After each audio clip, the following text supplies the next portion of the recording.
iPhone 10 antenna replacement guide. The tools we're going to need are a proprietary pentalobe screwdriver that has 5 rigid teeth, a standard Phillips head screwdriver, a 00 Phillips head screwdriver,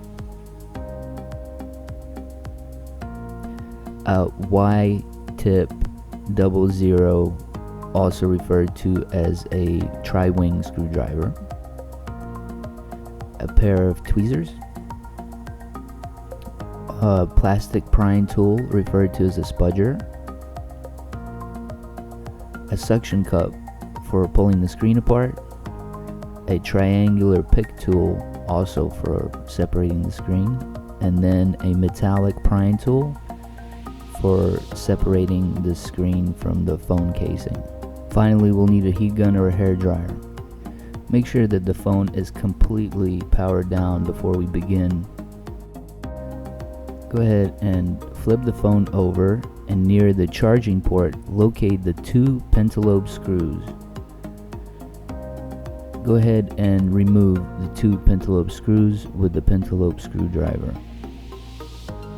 With the pentalobe screws removed, go ahead and start using the hair dryer or heat gun to go around the contour of the iPhone and warm up the waterproof adhesive. Do this for about 2 to 3 minutes at a distance. Once heat has been applied, go ahead and place the suction cup as close as you can to the charging port. Tug on it with your middle finger while pinching the sides of the phone with your index and your thumb, and insert the metallic prying tool right underneath where the home button location is. Then go ahead and insert a plastic pick into the seam and start sliding it down to create a seam separation. Start sliding it down to the right side, going around the contour of the phone. You want to use the plastic tool for this, not to scratch up the phone screen. Go along the right side as far down as you can. Then come back and go along the left side.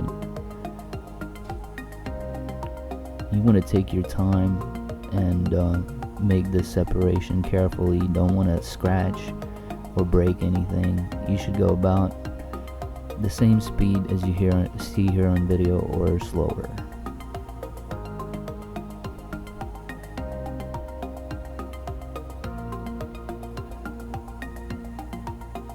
Once you've loosened up the bottom and both sides, go ahead and slide the pick through the top, completing the phone adhesion separation. Now you can go ahead and fold the phone out like a book. There are 2 cable attachments, one in the top and one in the middle, so be careful not to tear those.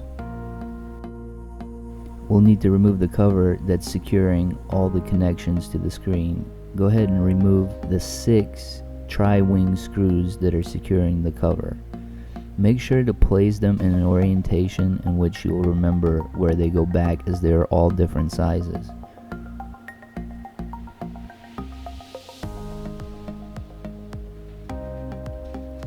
Go ahead and lift the cover and put it over to the side. We'll need to disconnect the 3 cables that are securing the screen to the phone, starting with the ear speaker. With a plastic prying tool, go ahead and pry underneath the corner of the speaker and just gently push it up, and it should come right out. Now for the screen and the digitizer, as you see here.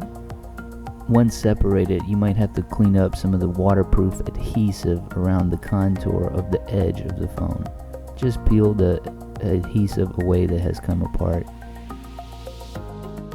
With the screen out of the way, we'll need to remove the antenna bracket. It's secured with 7 screws, 4 of which are the Y-tip 00 screws, and then 3 Phillips head screws. Go ahead and remove the 4 Y-tip 00 screws first.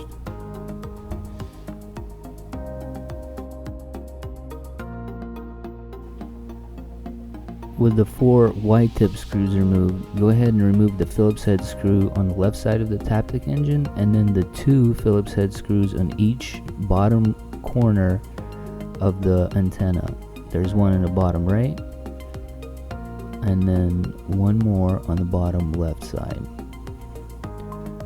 With these 7 screws removed, you can go ahead and start peeling the antenna back.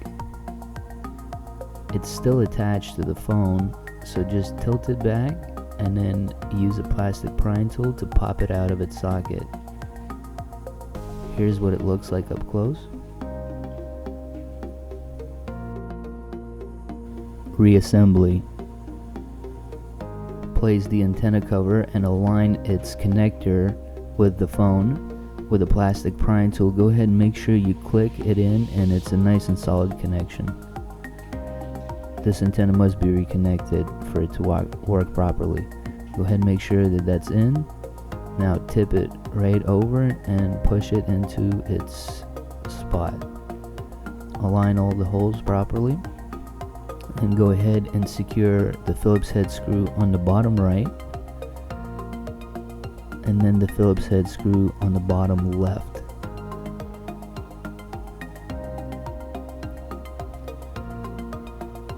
With the antenna secure, go ahead and resecure the 4 Y-tip screws going along the top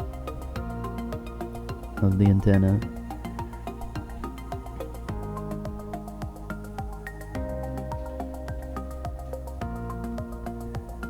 Now lastly, secure the Phillips head screw on the left side of the Taptic engine. And that's it. It's time to reattach the screen to the phone. Go ahead and align it in the following orientation.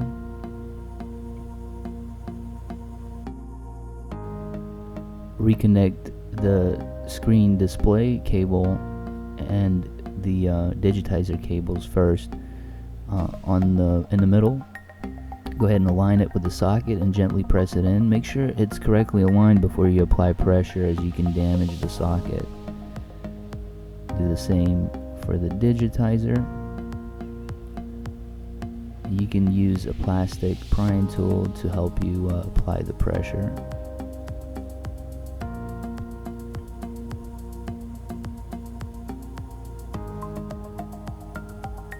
Once you feel like you have a nice and solid connection, go ahead and reconnect the earpiece speaker up on the top portion of the connection bridge. Once again, aligning the socket and applying pressure. Then place the cover back over the connection bridge.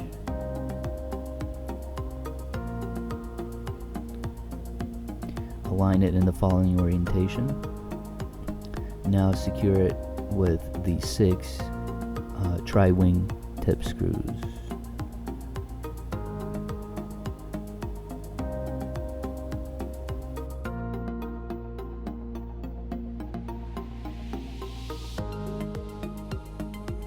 Once all the connections are secured by the cover, we want to power on and test the phone before we close it up. So go ahead and power it on. Once everything is tested and it works, power it back off, and then we're going to clamp it up.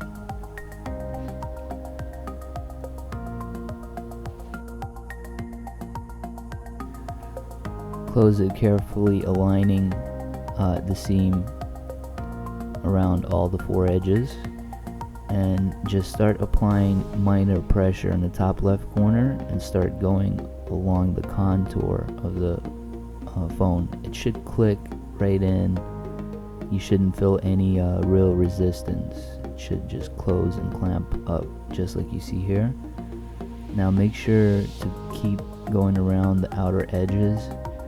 Make sure that everything is tight. There shouldn't be any gaps or space in between. Now go ahead and place the 2 pentalobe screws back into the pentalobe screw holes near the charging port and secure them with the pentalobe screwdriver.